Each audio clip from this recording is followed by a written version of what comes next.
2, 3, 4.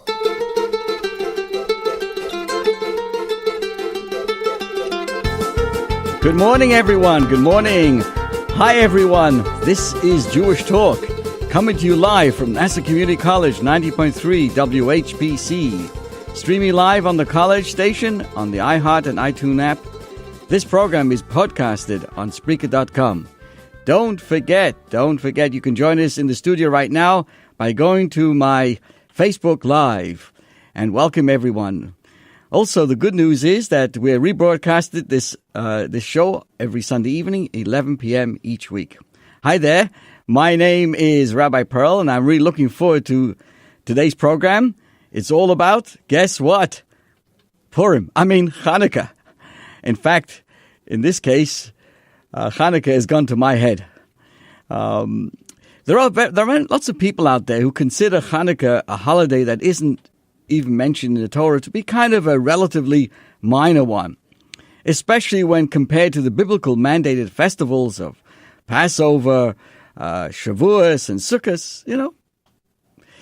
Some others think that it's some sort of a wintertime counterpart to the majority culture's holiday. A little something Jews can celebrate so as not to feel left out. I'm here to tell you, dear friends, both ideas are misguided. Chanukah is of major importance.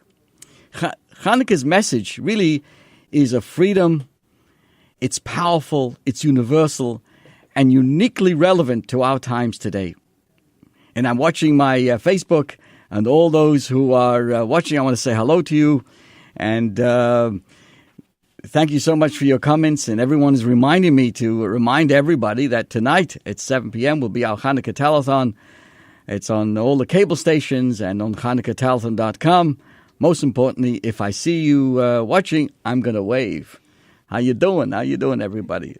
So now the truth is, why is Chanukah such an important holiday? Let me tell you something. When we light the menorah, it serves as a metaphor for how human beings need to advance in this world. Chanukah shows us that the way forward, no matter what's holding us back, be it intimidation, lack of purpose, hopelessness, the Pittsburgh event, guess what? What's our response? Is to simply take a small corner of our world and light it up. The act of lighting a flame, that is, of creating illumination in the midst of this darkness, takes no special skill. You don't have to be anybody special. It doesn't require confidence. It doesn't insist on any particular mastery. You don't have to have any major, BAs in matchmaking or lighting menorahs. Nor does it necessitate to be in any particular place or state of mind. It's what is Chanukah demands, that wherever we find ourselves, we strike both a real and a metaphoric match. That's what our Chanukah Telethon is all about. Helping to shine a little light to dispel a lot of darkness. Today in America, and in most places where we find ourselves, we are fortunate not to have to define our freedom as anything other than an escape from our own fear of being exactly who we are.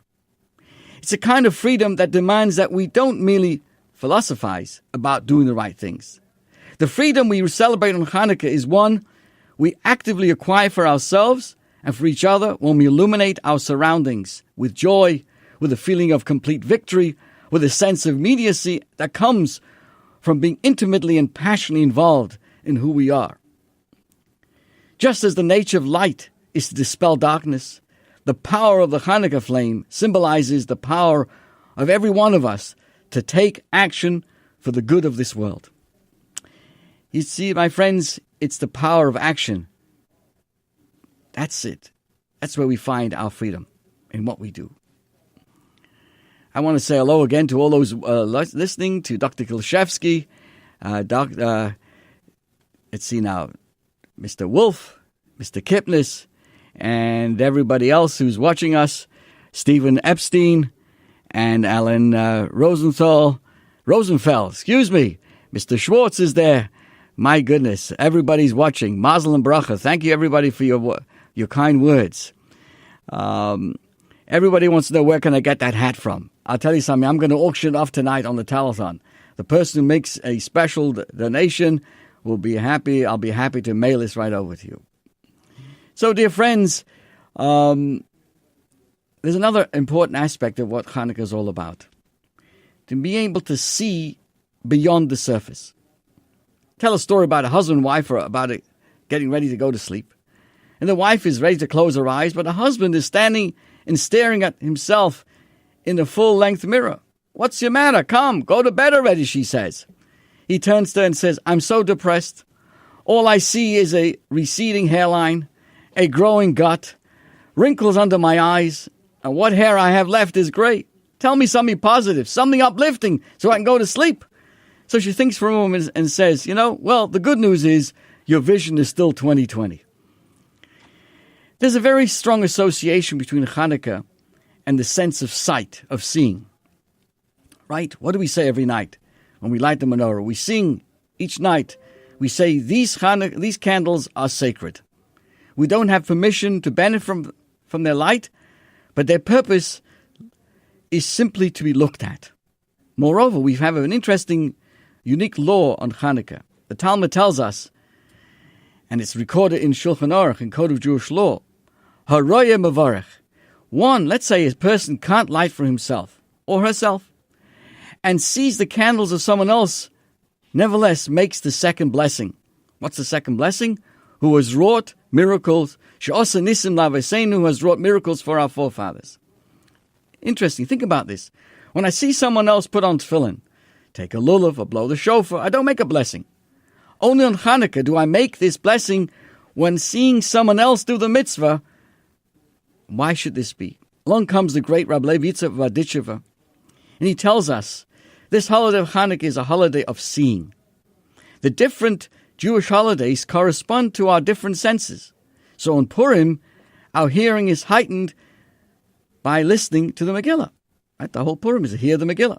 On Pesach, it's a sense of taste, because it's sharpened when we eat matzah and maror. On Chanukah, the great Rabbi Levi Yitzchak explains, it evaluates our sight, our sense of sight, testing how well we see. What kind of seeing are we honing? It's not just our physical sense of sight. Indeed, in a sort of paradoxical way, our eyes are really a liability.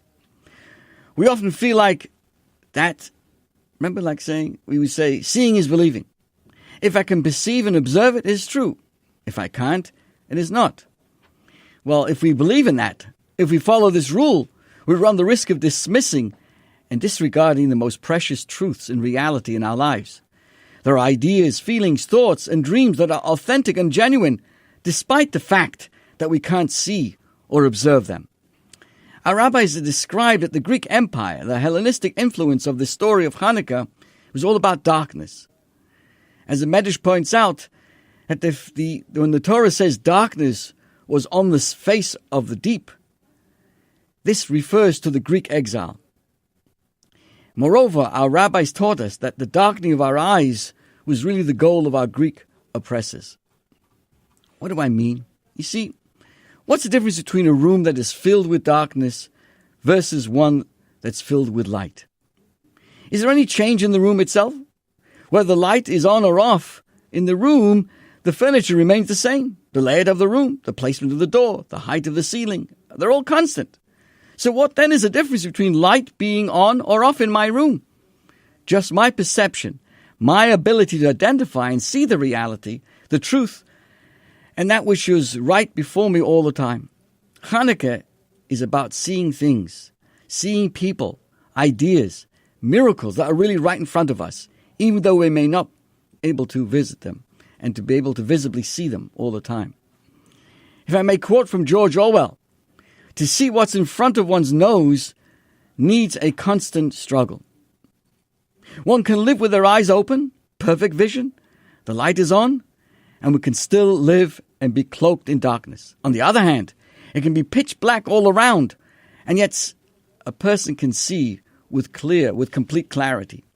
The Hashmonaim, the Hasmoneans, didn't see their few numbers. They didn't see the fact that they had a weak army, an impossible task to stand up against the enemy at that time. What they saw was the mighty hand of God. They saw the obligation to fight, and they saw the divine protection that would accompany them. Chanukah is about lighting the candles and using them to harness our sight, not just physically, but our deep vision of what is true, what is precious, and what is dear. For example, when we look at our spouses and children, do we see the amazing blessing of their presence in our lives?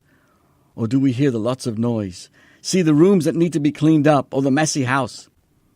When we face a challenge, do we see no way out? Or do we see this as an opportunity to further lean on our Creator? There are truths all about us, all around us. It's up to us to decide what to look at and how to see this. And I appreciate everyone listening to this program. We come to you every Sunday from 8:30 a.m. to 9.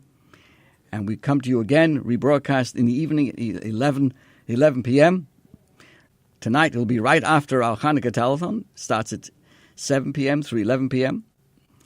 And I want to say hello to all those watching us on Facebook. Let me say hello to Jonathan Wolf again, and the Wonderful Thoughts, and all those who are joining us each and every week. I want to tell you a story that takes us all back to lighting candles in Bergen-Belsen, one of those horrible concentration camps. It's a story that came to my attention, written by Professor Yaffa Elayach, and she shares with us an incredible story of Chanukah that happened in Bergen-Belsen. It was time to light the Chanukah lights in the concentration camp. A jug of oil was not to be found. No candle was in sight. A menorah belonged to the distant past. Instead, what did they do? They took a wooden clog, the shoe of one of the inmates. That became the menorah. Strings pulled from a concentration camp uniform, a wick. That became the wick, and a black camp shoe polish. That became the pure oil. Not far from the heaps of bodies, the living skeletons assembled to participate in the kindling of the Chanukah lights. This is a story told to us by Yaffa Elayach. The rabbi of Bluzhev lit the first candle and chanted the first two blessings in a very pleasant voice, right? You know, the festive melody that we sing, Baruch atah Hashem Elokeinu melech haolam asher kiddushanu b'mitzvosav v'tzivanu lehadlik ner Chanukah. But the way he said that blessing, and the second blessing was filled with sorrow and pain. But then, of course, we know there's a third blessing that we say on the first night. Shehecheyanu v'kimonu. When he was about to recite that third blessing, he stopped, he turned his head, looked around as if he was searching for something. But immediately he turned his face back to the small lights. In a very strong, reassuring, comforting voice, he said the third blessing, Baruch atah Hashem Elokeinu melech haolam shehecheyanu v'kimonu v'higianu lizman hazeh, which translates, Blessed are you, O Lord our God, King of the universe, who has kept us alive, has preserved us, and enabled us to reach this season. Can you imagine? Among the people present was an individual who was a leader of the Warsaw Bund. He was a clever, sincere person with a passion for discussing matters of religion and faith. So as soon as the rabbi had finished the ceremony, this man elbows himself up to the rabbi. He says, Spira, that was his name, Rabbi Spira. You're a clever and honest person. I can understand you need to light the candles in these wretched times here in Bergen-Belsen. I can even understand the historical note of the second blessing, right? We say in the second blessing, God has made miracles at this season. But the fact that you had to recite the third blessing, the Shehecheyanu, is beyond me, he says. How can you thank God? Blessed are you, who has kept us alive and has preserved us and enabled us to reach this season. How could you say this when hundreds of dead Jewish bodies are literally lying within the shadows of this Chanukah light? When thousands of living Jewish skeletons are walking around the camp, millions more have been massacred. For this you are thankful to God? For this you praise God? This is what you call keeping us alive? The rabbi thought, and he said, you're 100% right. When I did reach this third blessing, I also hesitated and asked myself, what should I do with this blessing? I turned my head in order to ask the other great rabbis, distinguished rabbis who were standing near me, if I needed to recite that blessing. But just as I was turning my head, I noticed that behind me there was a throng of people standing, a large crowd of living Jews, their faces expressing faith, devotion, deliberation, as they listened to this and watched the kindling of the Chanukah lights. So the rabbi said, I said to myself, if God has such a nation that at these times like this, when during the lighting of the Chanukah lights they see in front of them, they see heaps of bodies of their beloved fathers, brothers and sons, death looking from every corner. If despite all of that, they stand together with devotion to listen to the Chanukah blessing, who performed miracles for our fathers in the days of old at this season, then indeed I was blessed to see such a people with so much faith and fervor that I'm under a special obligation to recite the third blessing. You see, my friends, Chanukah is being able to see 2020 vision. That night in Bergen-Belsen, that individual, what did he see? He only saw what lay before him, dead bodies and terrible suffering. The Rebbe also looked, but he saw another layer of truth that was equally accurate. And there was a gathering of people who maintained incredible faith despite the most horrific of circumstances. As we celebrate Chanukah, tonight we light all 8 candles. Zeis Chanukah.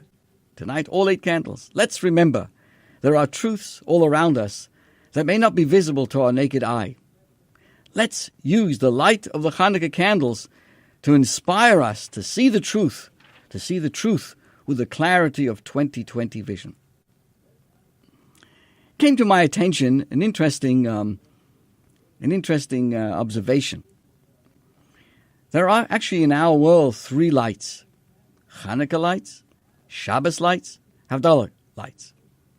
To understand Judaism's requirement that we must generate light on 3 different occasions. Torah tells us, and God saw the light, that it was good. We see all the way from the beginning, on the first day, our goal was to bring life. From the beginning of creation, light has been a positive, dynamic life force. Why? Because light dispels darkness so forcefully that when you strike a match in the darkest of corners, such as in a cave, it's a small light that overwhelms darkness immediately. Life and light is that powerful. So in our world, we are required to generate light through candles on 3 different occasions. Let's enumerate them. We light candles just before the arrival of Shabbos. We light candles throughout the 8 days of Hanukkah. And we light candles at the conclusion of Shabbat during the Havdalah service. The glow that radiates from each of these candles represents a different manifestation of the light in our lives. You see, Shabbos candles are lit indoors. They represent Judaism's inner light. This is the light that represents the sanctity of marriage, family, and the blessedness that we try to strive for within our home. The Shabbos candle reminds us of how we are to conduct ourselves with our closest circle when no one is looking, when the outside world is shut out. What kind of person are we? What is the quality of life that's being produced in our hearts and in our hearth and in our homes? That's candle light number 1. Hanukkah candles, well, we light them either outside of the front door, as they do in Jerusalem, in the window, or in a public way. This shows that we are primarily intending with the candles of Hanukkah to illuminate the public world. It was only the fear of persecution that took the Hanukkah candles inside. As those darker periods of history have transitioned into more stable times, once again the Hanukkah candles can now be moved and lit outside. We know some of the world's largest menorahs now stand right outside the Plaza Hotel in Manhattan and around the world. There was a menorah lit at the Brandenburg Gate in Berlin. The same place where Yamach Shemoy Hitler stood now stands this entire week with the president of the country from Germany and others came and lit a public menorah. Because the Chanukah candle reminds us of how we are meant to radiate our light outward to the world, towards humanity. What are we positively adding to the cosmos? Are we using our gifts to make an impact? Are we uplifting the principles we believe in? Are we unafraid to live as Jewish people and uphold the freedom for which the Maccabees and others so valiantly fought? Can we give inspiration to others whose freedoms are currently being denied? So that is candles number 2. Now let's go to the third. We are required on Saturday night, after a long Shabbos, to light a Havdalah candle. The Havdalah candle, which we use at the conclusion of Shabbat, is different from the other candles because it's formed from a handful of many wicks. The candle is reflective of what Havdalah represents, the separation of Shabbat from the rest of the week. It reminds us of the blending between the private light of Shabbos and the public light of Chanukah. It's a union between the inner light, generated when we are with those we are most devoted and intimate with, married to the outer light, generated during the week when we go out of our inner cocoon, leave our homes, and bring the light of faith and home to our world. On Chanukah, we are given a mission to go beyond ourselves and light up the world, to add light to the universe through our actions and our values that uphold our unique faith. So, dear friends, as we prepare ourselves for the concluding day of Chanukah, let us remember, let us volunteer, let us teach, let us inspire, let us give. Let's send messages of justice, truth, and love to those who need it most. As some great rabbi pointed out, we can curse the darkness or we can light a light. May Hashem bless us, that may we all help light up the world on this Chanukah. There's another aspect of this holiday, and allow me again to say thank you to everybody who's watching, and to thank everybody who listens to me and watches us for having made a generous donation towards our Chanukah telethon, which is really what it's all about, bringing light to those who have fallen over the edge, those who fall between the cracks.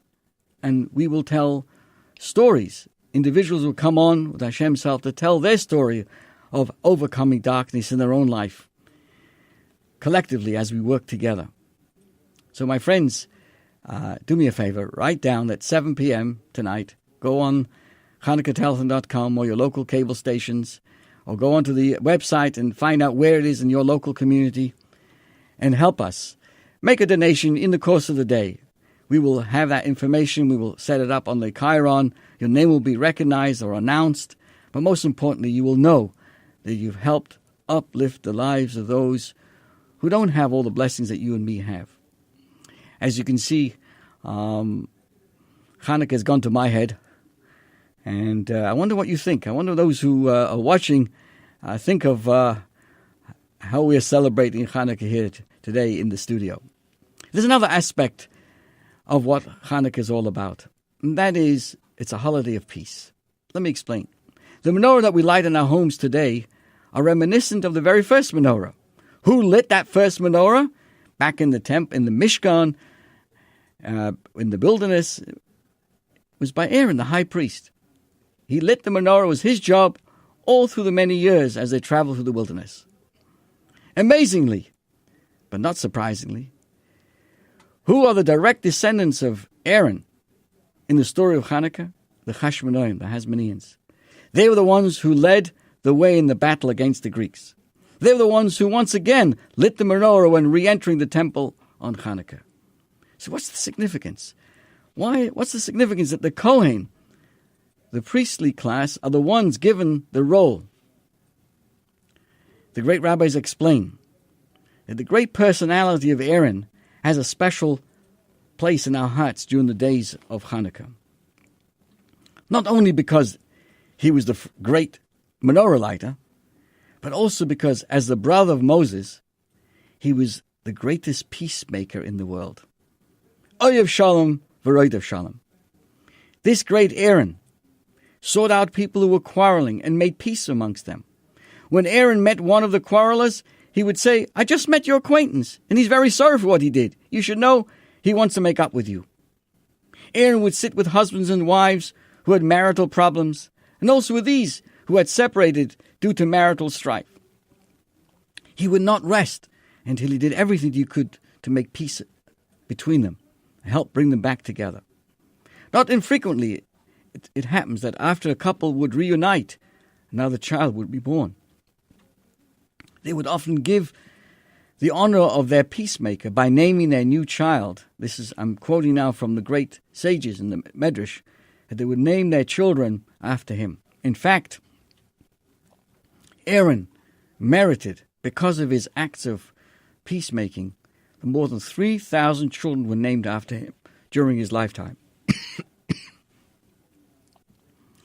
And the great rabbis explained that Aaron believed deeply that within the heart of every person is a place that sincerely yearns for reconciliation and peace. There's nothing that can defile this pure place. Love is locked in the heart securely and eternally. So here we are, reminding ourselves that the small jar of oil that was sealed by the high priest gave abundant light to the menorah. This can be likened to the pure place in the heart of each and every one of us. Inside of us, there's a yearning for peace, for tranquility, that can never be spoiled. Just like the small jar of oil remained pure, so too there's an aspect of our personality that can never be spoiled or defiled. During the ancient days of Chanukah, there was ultimately a renewed sense of brotherhood and bonding amongst us. The Greek onslaught and determination, which was to actively assimilate us, had created terrible divisiveness amongst us. Thankfully, the miraculous military victory and the miracles of the lights brought a renewed brotherhood and love throughout the nation. And the Rambam concludes his laws of Chanukah with a teaching about the beauty of peace and brotherhood. And he says the famous words, "Peace is great. The entire Torah was given to bring peace within the world." In Jerusalem, there is a long-standing custom of gathering for special meals on the nights of Chanukah. At these gatherings, feuding families often join together. Friends who quarrel during the year are reconciled at these meals. Chanukah, my friends, is an auspicious time to come closer to one another and for reconciliation. It's a great holiday of peace. So, dear friends, in these concluding moments, I want to say thank you. Thank you for joining us every Sunday. And our program, I would like to say, disseminates peace, thoughts, tolerance, caring, and having a good time, appreciating all the good things that we all have and sharing it with others and bringing light to so many people around us.